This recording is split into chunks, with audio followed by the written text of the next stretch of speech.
उम्मीद अच्छी नहीं सबसे अच्छी चीज होती है और अच्छी चीजें मरा नहीं करती।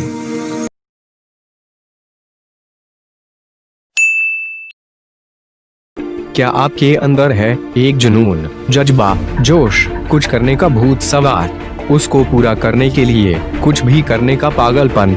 लेकिन कुछ चीजें आपको वह काम करने से रोकती हैं और आप हताश होकर टूट जाते हैं और हार जाते हैं। आपकी उम्मीदें टूट जाती हैं और लगने लगता है कि आप नहीं कर सकते, आप में वह शक्ति नहीं है।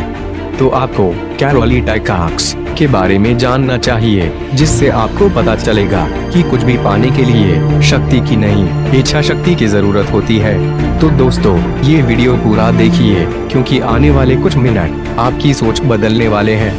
यह कहानी है 1938 की कैरोली टाइकाक्स नाम के एक आदमी की, जो हंगरी देश में रहते थे और वो उस कंट्री का बेस्ट पिस्टल शूटर था। जितनी भी नेशनल चैंपियनशिप हुई थी उस देश में, उसको वो जीत चुका था और सबको पूरा यकीन था कि 1940 में जो ओलंपिक होने वाले हैं उसमें गोल्ड मेडल कैरोली को ही मिलेगा, क्योंकि उन्होंने सालों से ट्रेनिंग करी थी। उनका एक ही सपना था, एक ही लक्ष्य था कि मुझे दुनिया का सबसे बेस्ट शूटर बनना है, बेस्ट बनना है, और वो कामयाब भी हो गए। उन्होंने बना लिया अपने हाथ को बेस्ट शूटिंग हिल। अब उनके और सपने के बीच में बस 2 साल का इंतजार था। कैरोली आर्मी में थे। 1938 में जब आर्मी का एक ट्रेनिंग कैंप चल रहा था, तो अभ्यास के समय उनके साथ एक दुर्घटना हो गई। उनके दाएं हाथ में, जिससे उनको गोल्ड मेडल जीतना था, ग्रेनेड का विस्फोट हो गया और वो हाथ चला गया।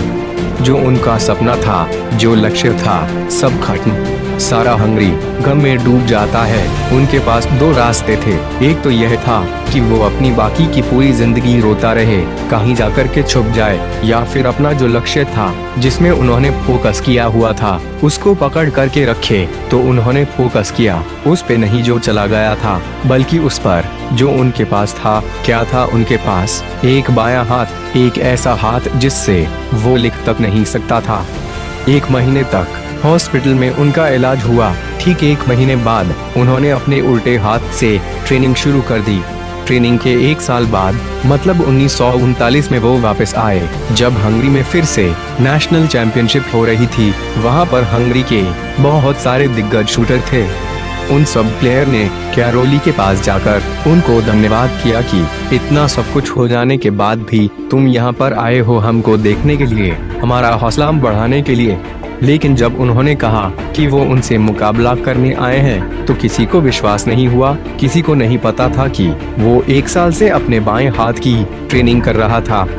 फिर मुकाबला चालू हो गया। वहाँ पर सभी लोग जो मुकाबला करने आए थे, वो फाइट कर रहे थे अपने बेस्ट हैंड से, और कैरोली फाइट कर रहा था अपने कमजोर हाथ से। और सबको आश्चर्यचकित करते हुए कैरोली जीत गया। लेकिन वो यहाँ नहीं रुका। उसका लक्ष्य साफ था कि मुझे इस देश का नहीं, लेकिन पूरी दुनिया का सबसे बेस्ट शूटर बनना है, वर्ल्ड बेस्ट पिस्टल शूटर। अब उन्होंने अपना सारा फोकस 1940 पर डाला, जब ओलंपिक होने वाले थे। लेकिन वक्त ने एक बार फिर उनके साथ खेल खेला। 1940 के जो ओलंपिक होने वाले थे, वो रद्द हो गए विश्व युद्ध की वजह से। लेकिन वो फिर भी नहीं रुके। अब उन्होंने अपना सारा फोकस 1944 में जो ओलंपिक होने वाले थे वहां डाल दिया। लेकिन इस बार भी किस्मत ने कैरोली का साथ नहीं दिया, क्योंकि 1944 में जो ओलंपिक होने वाले थे वो भी रद्द हो गए विश्व युद्ध की वजह से। एक बार फिर हंगरी वासियों का विश्वास डगमगाने लगा, क्योंकि कैरोली की उम्र बढ़ती जा रही थी। खेलों में उम्र और प्रदर्शन का गहरा रिश्ता होता है। एक उम्र के बाद आपके प्रदर्शन में कमी आने लगती है। लेकिन कैरोली ने फिर भी हार नहीं मानी।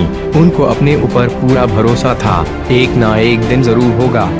1938 में उनकी उम्र थी 28 साल। 1948 में आते आते उनकी उम्र हो चुकी थी 38 वर्ष। जो युवा खिलाड़ी आते हैं, उनसे मुकाबला करना बहुत ही मुश्किल होता चला जाता है। लेकिन मुश्किल नाम का यह शब्द था ही नहीं उनकी डिक्शनरी में।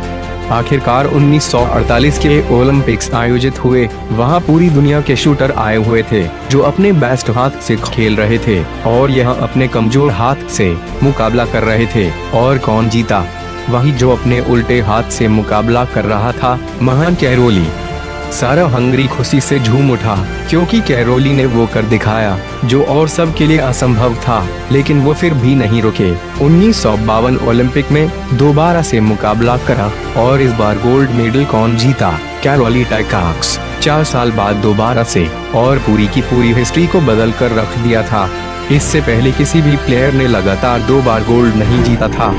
कैरोली की कहानी हमें क्या सिखाती है? अनियंत्रित चीजों पर ध्यान केंद्रित न करना।